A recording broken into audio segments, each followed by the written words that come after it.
xibaar yu wér te wóor ca tàng tàng ba abonnez-vous pour ngeen di mën di jot suñuy vidéo.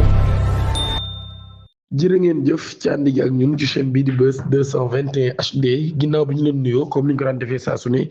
Cheikh Yérim Seck daan nay addu ci mbirum ki nga xam ne moo di Cheikh Bara Ndiaye ginnaaw bi nga xamee ni moom honorable député mi di Cheikh Bara Ndiaye day daan nay taxaw ci kanam assemblée nationale ba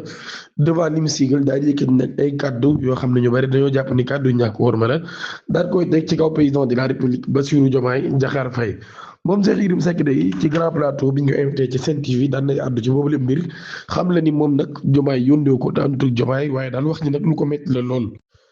moom Cheikh Yérim Seck nag ci kàddoom yooyu mi ngi woonal Cheikh Bara Ndiaye ni ko nit nag moom boo bëggee ñu wormaal la faaw nga joxe worma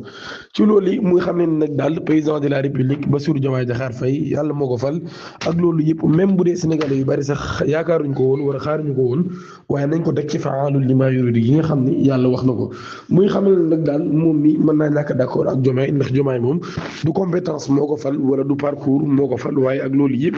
teewul dañ ko war a wormaal ndax moom mooy président dem na sax bay wax ni su ma nekkoo président de la république Bassirou Diomaye Diakhar Faye ba premier ministre Ousmane Sonko génnee ma defub décret fal Samba Ndiaye moom mu def publication ni Samba Ndiaye kenn du ko fal boobu laay jeexal sama diggante ak Pastef maanaam kon boobu laa koy dàq même bu dee dama koy dàq ba pare sax ñàkk nguur gi mu dem opposé waat dinaa ko dàq loolu it ay kàddu yoo xam ne Cheikh Yérim Seck daan na koy xamle di wane nag daal ak ñàkk d'accord ci Cheikh Bara Ndiaye kàddu yi nga xam ne yëkkati na ko ak ñeneen ñu bari ñoo xam ne nee na daal ni ñuy traité président bi dafa ko metti lool même bu dee ne àndul ak moom dafa jàpp ni dañ ko war a wormaal waaye ci beneen wér gi sax am na yeneen organisation yu génn ñu bari nag daal li ñu jàpp mooy Cheikh Bara Ndiaye mii li mu def nag daal waru ci génne noonu te dara du ko ci fekk waaye war naa am ay sanctions yu metti loolu yoo xam ne war nañ koo teg ci kawam ngir kàddu yi mu yëkkati teg ko ci kaw président de la république ba beneen yoon xelam dootul nekk ci mu yëkkati kàddu yu mel noonu di ko teg ci kaw président de la république Bassirou Diomaye Diakhar Faye di ñaan ngeen abonné ci chaîne bi activé ko notification bi te aimé vidéo bi jërë ngeen jëf